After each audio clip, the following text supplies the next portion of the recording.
The American Cancer Society is 100 years old today, and listen to this. The UT has made a commitment to raise $1 million for the organization over the next year, and we are going to do it.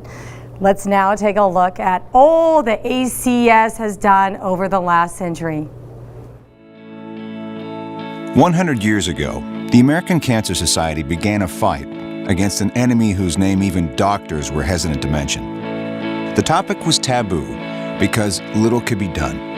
Over the years, we've learned that cancer thrives on silence, complacency, and business as usual.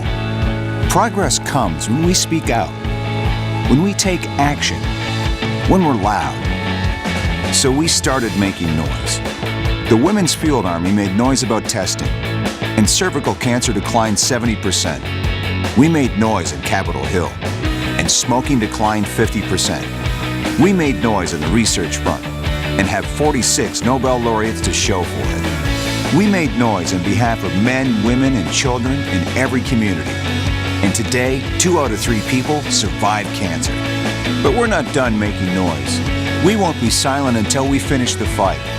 On our 100th birthday, we're going to amplify our efforts and lead the loudest, most aggressive, most unified assault on cancer we've ever made. We want to make sure no life-saving research is silenced. We want to make sure that every patient who needs a place to stay has a place to stay. We want to make sure that everyone has access to life-saving screenings. Why?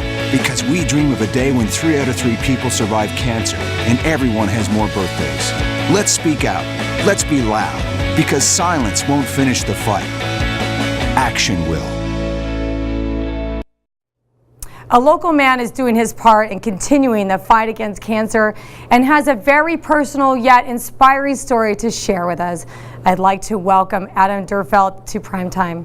Thank you for coming here. I'm so honored to meet you. Not a problem. So you are a research associate at Scripps Institute, and you're researching different medications to help fight cancer and to slow it down, probably? Right, so what we're doing in our lab, we have a lot of projects going on in our lab, but what my project focuses on is there's a anti-cancer drug that a lot of cancer patients use, but it has some side effects like we're all too familiar with a lot of cancer medications. Tell us what some of those side effects are, because a lot of people don't know. If they haven't had a loved one go through it or they haven't gone through it themselves, they don't know. Right, so the side effect of this drug, the main side effect is lung fibrosis, which is just hardening of the lungs. Mm-hmm. And a lot of the patients get this side effect, but about 3% of the patient population die from complications because of hardening of the lungs. Wow. And so what we're trying to do is make this drug from scratch, basically, and make it in a way to where it still has the anti-cancer activity, but it doesn't have the bad side effects. Yeah, it's like you're curing one disease and causing another one. So I love that. Now, you've dedicated your life. You made a commitment to try to find a cure for cancer or to help slow down or stop it with medications. Tell us why you made this commitment, why you're so passionate about it. Well, first let me say that dedication of life is a powerful way to put that. I think any scientist has agreed to dedicate their life in one way or another because it's more of a lifestyle than a career. Mm-hmm. But yeah, I had a connection like a lot of people. I happened to lose my best friend in high school to pancreatic cancer. And it just so happened that I was interested in science at the time, and so it was really easy for that loss to grab traction with me and steer me in a career path that I thought that I could make a difference and make an impact, so that other people didn't have to necessarily experience what Tim did. Did he know before he died that you were going to make this commitment to helping find a cure for cancer? He did. Can you share with us that? I know it's emotional because I feel you're getting emotional. It's making me emotional. But I think it's important for the viewers. Yeah, I think it was a promise made that something would be done, and research is one way.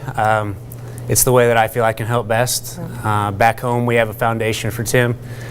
Just kicked off 11 years of events for him. So we have a picture of him right there as well. Yeah. That brings back some memories. Yeah, in honor of him and all of the other victims. But go ahead and finish your sentence. We have a foundation back home that we raise money to raise awareness for pancreatic cancer, and and stuff back in the Midwest. But I really want to underscore how important it is for the public to support organizations like the ACS. And if I could just get on a soapbox for a really short period of time. You're on a soapbox right now. The research funding is getting cut.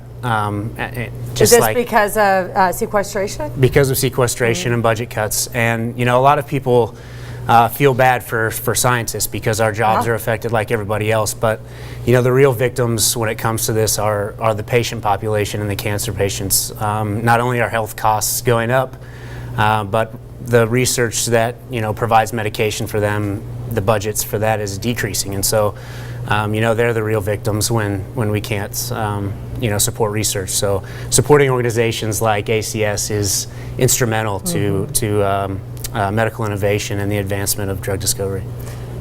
We're just so lucky to have you as a researcher and so committed. We have so much more to talk about. We're going to take a break and we're going to come back with this fascinating man. Don't go anywhere.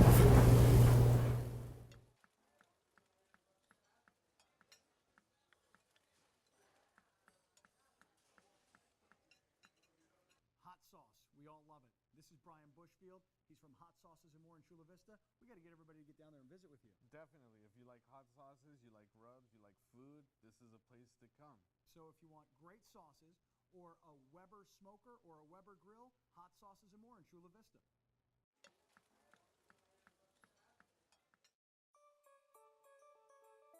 I'm Kelly Daly, and I'm the dining out reporter here at UT San Diego. And one thing San Diego is known for is its great produce. The best part of my job is making new discoveries and then obsessing about them and making everybody else discover what I like too. Also, you get to explore cultures through food too. I like to travel, and the first thing you do is like eat the street food here or do a bunch of crazy things, explorations through food. So I like that too. There's this perception in this city that Father Joe's serves 4,000 meals a day, and that's about all we do. More importantly, we house almost 1,000 people a night. We have a lot of family, 200 plus children every night. We have a medical clinic that provides healthcare, free healthcare, whatever it takes for us to be the voice of homeless people in San Diego and beyond. That's Father Joe's legacy, and that's the legacy of this organization that will continue.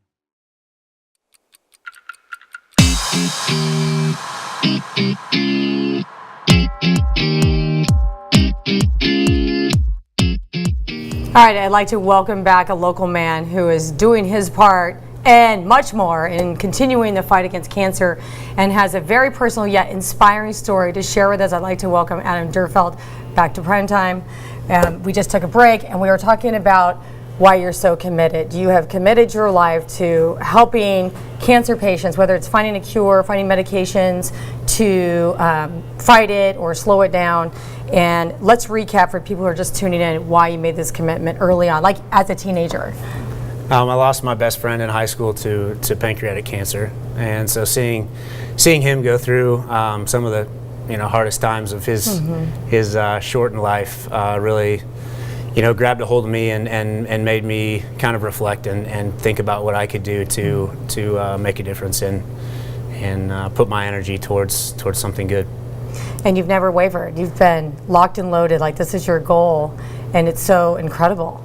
Well, it's yeah. I can't say that I've wavered. It's pretty easy, when you have constant inspiration. Yeah. And so. Yeah, I know he's so proud of you. Let me tell you this. We were talking about the whole sequestration.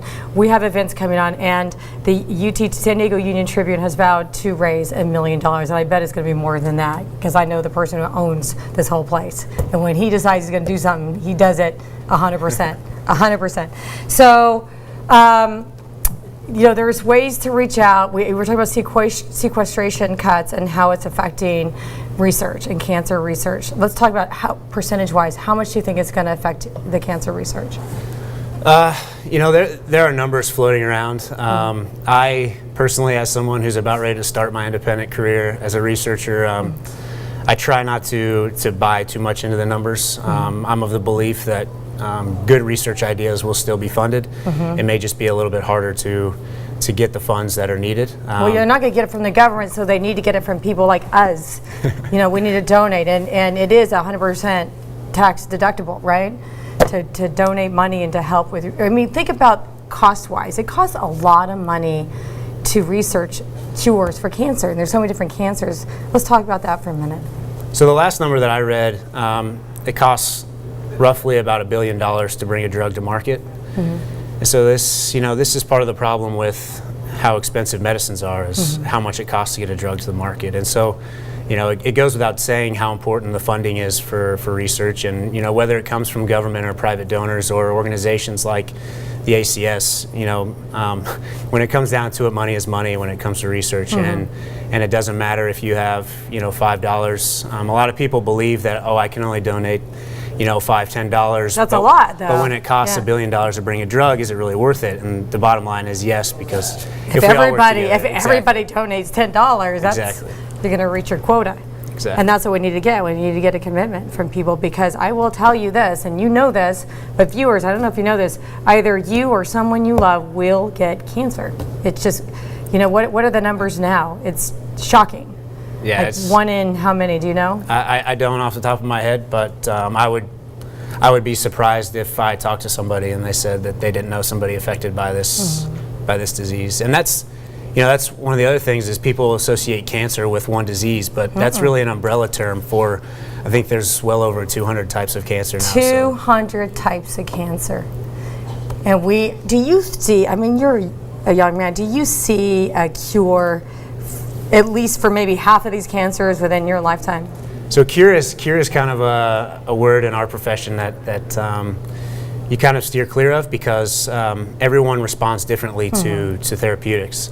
The exciting thing, though, is that personalized medicine is taking off, and I think, you know, within our lifetime, I think we'll see therapeutics go more in a personalized direction, where they can actually take your tumor and code its genetics and then treat you for what that tumor will respond to best. And I think that's really cool. As close to a cure as we'll probably get, but that could I'll take it. Yeah, that could be pretty good. I'll take it. I'll take it. We're actually celebrating my very young uncle's death today. He died at 50. Blew his nose one day, and a tumor, fell into his nasal cavity. And then we went to the doctor. It had spread through his brain. So sneaks up on fast. Yeah, it can happen at any age. And they're like he said, there's 200 types of cancers at least. We've got to find cures. We need people like you to help. And you. Thank you for coming on Prime Time. No problem. My pleasure.